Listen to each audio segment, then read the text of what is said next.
Sir నమస్కారం sir. నమస్తే. Sir 'Pushpa 2' movie ఏ range collections సాధించిందో మనకు తెలిసిందే. పోస్టర్స్ రూపంలో వాళ్ళు 1900 క్రోర్స్ కూడా మనం ప్రకటించారు.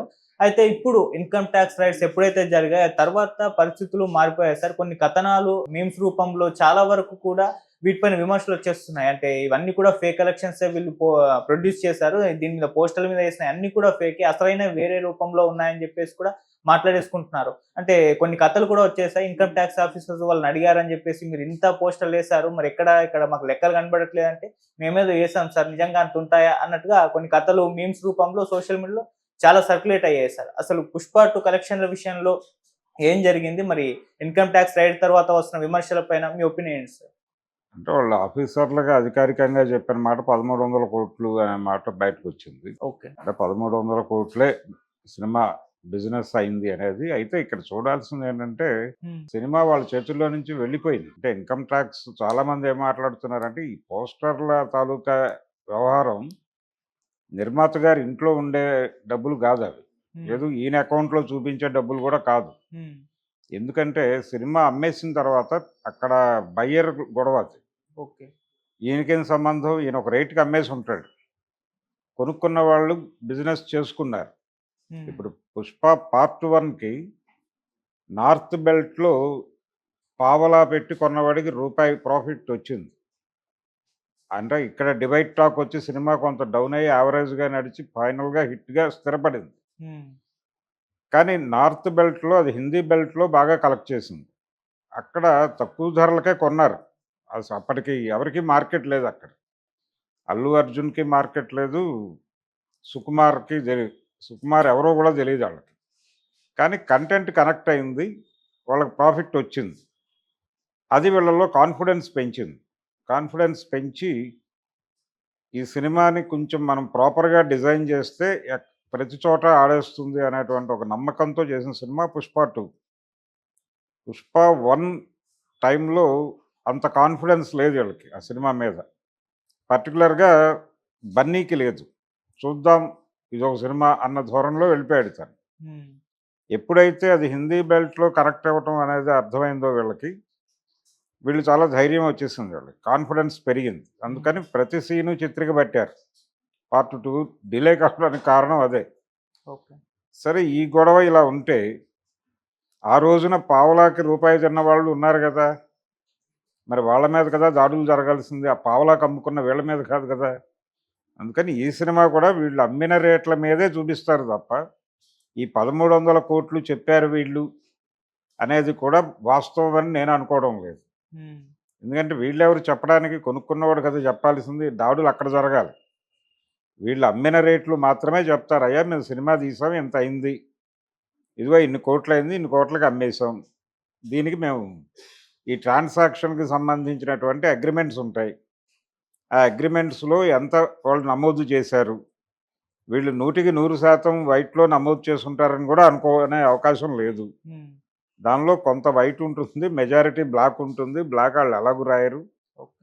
సో, అలాంటి డబ్బులేవైనా దొరికితే దానికి ఎవరు జవాబుదారీ అనేది ఎక్కడి నుంచి ఆ సోర్స్ ఏమిటి అనేది ఎస్టాబ్లిష్ చేసి ప్రాపర్‌గా కన్విన్సింగ్‌గా, కన్విన్సింగ్‌గా మాకు ప్రూఫ్స్ చూపించి అప్పుడు మీ అమౌంట్ తీసుకెళ్ళండి అని చెప్తారు. ఆళ్ళేమి సీజ్ చేసిన డబ్బులు అదేదో రిజర్వ్ బ్యాంక్‌కి పంపించేయటం అలా జరగదు.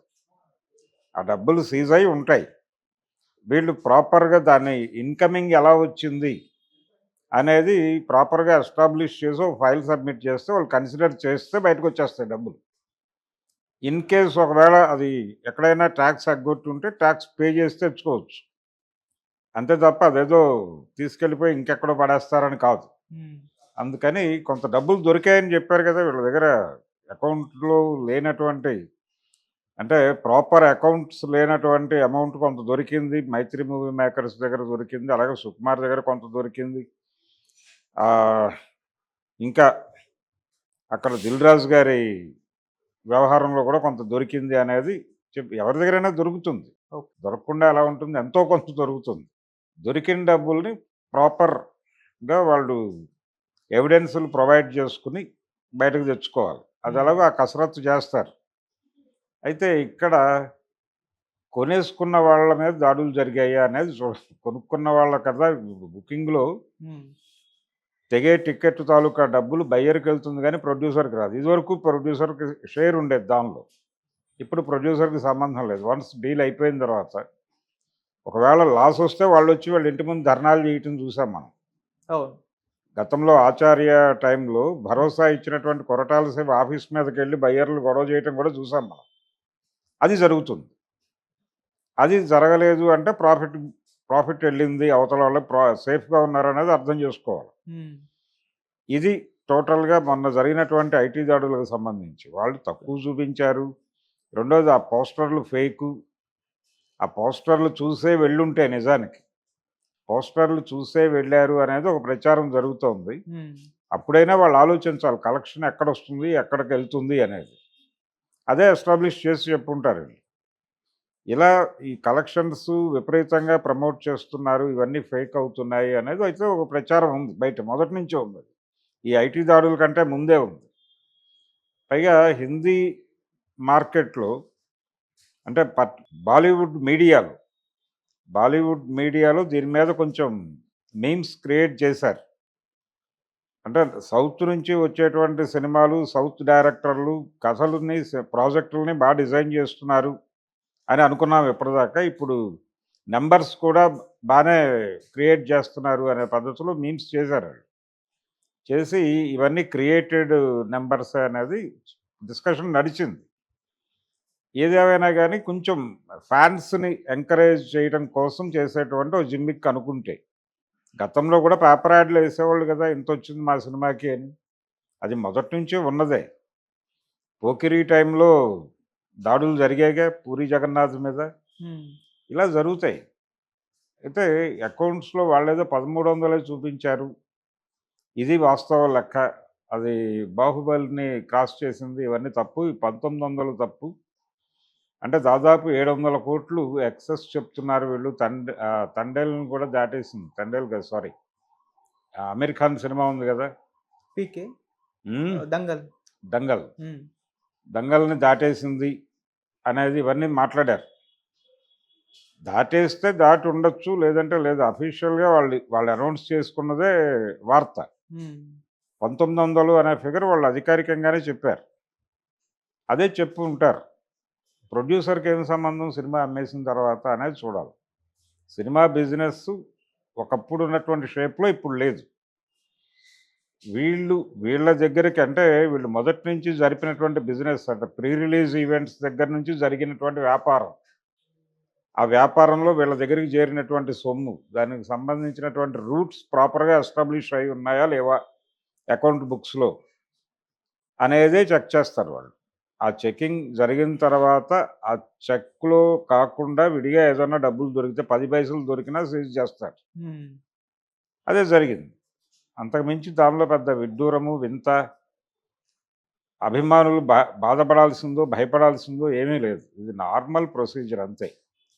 ఈ 1300కి వాళ్ళు చూపించారు ప్రొజెక్షన్ అనేది కూడా నిజమని నేనైతే అనుకోవడం లేదు.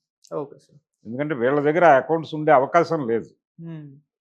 ఆ అకౌంట్స్ ఎవరెవరు కొన్నారో జాబితా ఉంటుంది. ఆ జాబితా తీసుకుని వాళ్ళ ఆఫీసుల మీద దాడులు జరిగితే అప్పుడు కాన్షియస్గా ఉన్నారని అర్థం. రెండోది, మనకి ఇప్పుడు టికెట్లు ఇష్యూయింగ్ ఎక్కడి నుంచి జరుగుతుంది? ఆన్లైన్ టికెటింగ్ వ్యవస్థ వచ్చేసింది. ఆన్లైన్ టికెటింగ్ వ్యవస్థ వచ్చిన తర్వాత చాలా వరకు పారదర్శకంగానే ఉంది. జిఎస్టీ ప్రాపర్గానే కట్ అవుతుంది అక్కడ. ఇంకేముంది, ఇక్కడ ఉండటానికి, ఇక్కడ వీళ్ళు చేయటానికి వాళ్ళ దగ్గరే ఉంటుంది కదా వివరాలన్నీ. కాబట్టి ఆ సినిమా ఎంత ప్రాఫిటబుల్గా నడిచింది, ఎక్కడ ఏ మార్కెట్లో దానికి ఎక్కువ డబ్బులు వచ్చినాయి అనే లెక్కలు వీళ్ళకంటే వాళ్ళే బలంగా చెప్పగలరు.